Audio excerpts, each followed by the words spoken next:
Hey guys, in this video, we are going to talk about our second impact of imperialism, which is the history of apartheid in South Africa.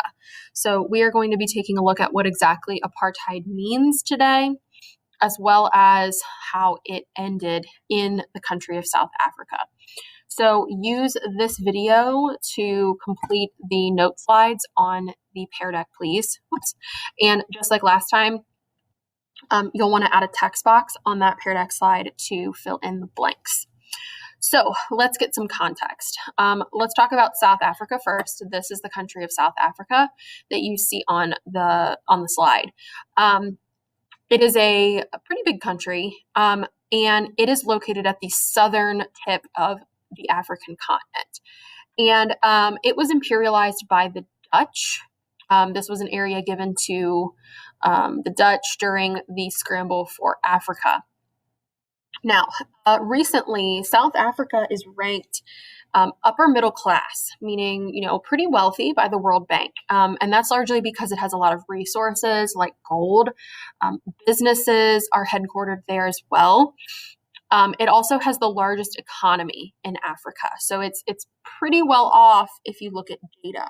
However, while it's considered upper middle class and has that large economy, the average person lives on less than $1.25 a day.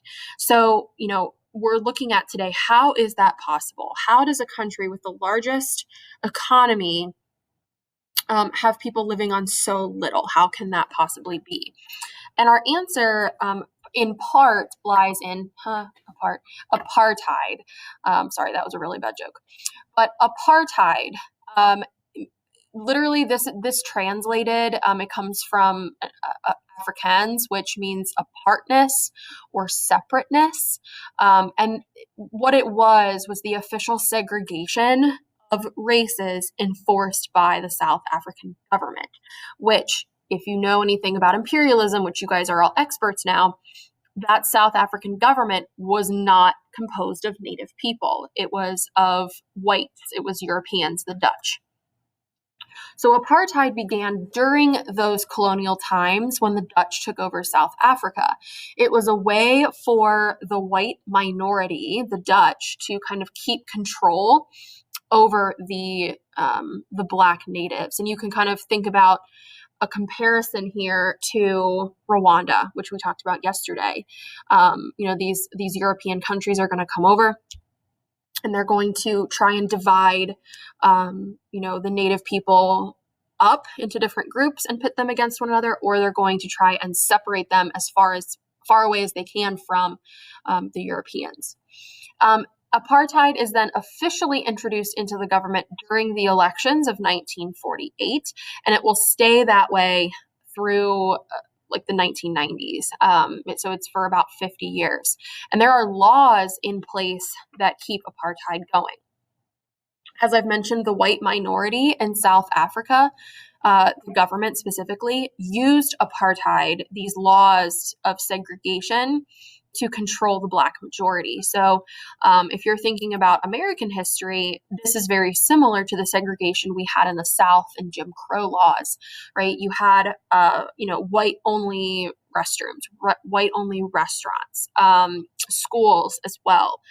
So you can see that separation, that segregation that apartheid brought to South Africa. So let's move into how apartheid was abolished or gotten rid of. And we can't talk about this unless we talk about Nelson Mandela, who is this guy you see right here. Nelson Mandela was born in 1918 in segregated South Africa, right? I know it wasn't official until 1948, but, like we said, the Dutch kind of put this into place during colonial times. So he was born in that segregated South Africa. And eventually, he would be the leader of the nationalist movement against apartheid in South Africa. So he was anti-apartheid. And after many years of unsuccessful nonviolent protest against segregation, Mandela felt that they needed to protest more violently. At first, they started out civil disobedience, right? So if you're thinking about American history, simply breaking those laws, not being violent per se, staging protests, sit-ins. Blacks in South Africa during apartheid had to carry passbooks that identified them and what, race they were. So, refusing to carry those books would have been an example of a nonviolent protest.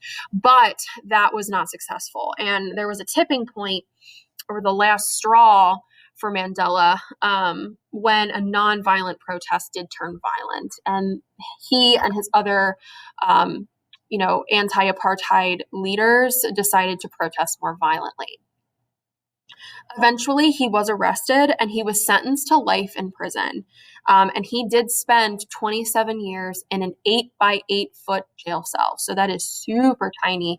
If we were in class, I would actually map that out on the floor to kind of show you guys. But you will be reading about his life here in this activity as well. So, apartheid was ultimately abolished due to a couple of factors. One, Mandela and his other leaders that he worked with utilized riots, targeting, as we'll look at, government buildings to overthrow the Dutch power and reverse those racist practices.